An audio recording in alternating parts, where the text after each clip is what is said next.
ऐसे ही जनरल चर्चा हुई, सभी लोगों से हम शरद पवार साहब सुनना चाहते थे कि पूरे महाराष्ट्र में सियासती हालात क्या है, क्या बोल रहा है समाज, वो सब उन्होंने शांति से सुन के लिया।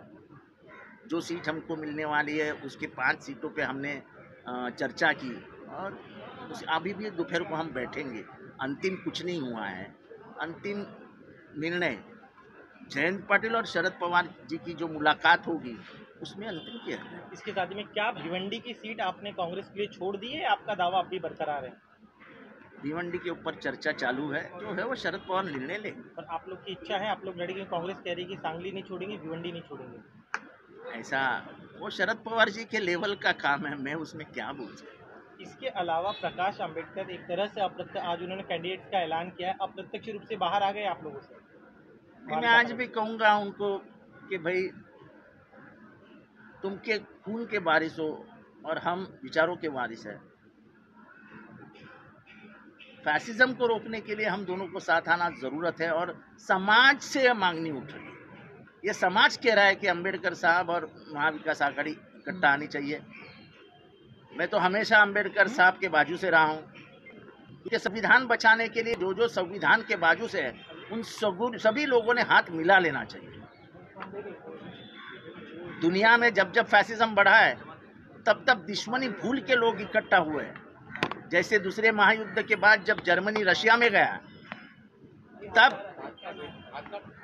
स्टालिन, चर्चिल, रूजवेल्ट इनकी संयुक्त बैठक में उन्होंने निश्चय किया कि ये फोर्सेस को रोकना पड़ेगा, नहीं तो पूरे दुनिया की डेमोक्रेसी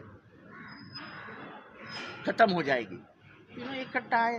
देखो ऐसा है कि जब तुम्हें एक बड़ा काम करना होता है तो थोड़ा आगे पीछे करना पड़ता है। हमें आज भी अंबेडकर जी से विनती है कि अंबेडकर जी आप गुस्सा मत होइए, हम तैयार हैं, खुले दिल से बात करने को तैयार हैं। आप हमसे बात मत करो, हम तो कभी बात किए ही नहीं अंबेडकर जी से। आप आके पवार साहब, उद्धव साहब और कांग्रेस के बड़े नेता बाला साहब थोरात, पटोले जी है, चाहिए तो दिल्ली से कोई आ सकता है, पर आप ये निर्णय लेके आप सब ने आपका समाज, यहाँ का भयभीत हुआ समाज, हम उनके सामने सवाल निशान पैदा कर रहे हैं। बीजेपी को लाभ मिल सकता है, ऐसा कोई कार्य न कर, इस तरह का बात ठाकरे सेना ने कही है प्रकाश अंबेडकर जी को। आप भी मैं उसके मामले में शिवसेना ने क्या क्या है इसके मामले में नहीं बोल सकता हूँ, पर मेरी आज भी अंबेडकर जी से विनती है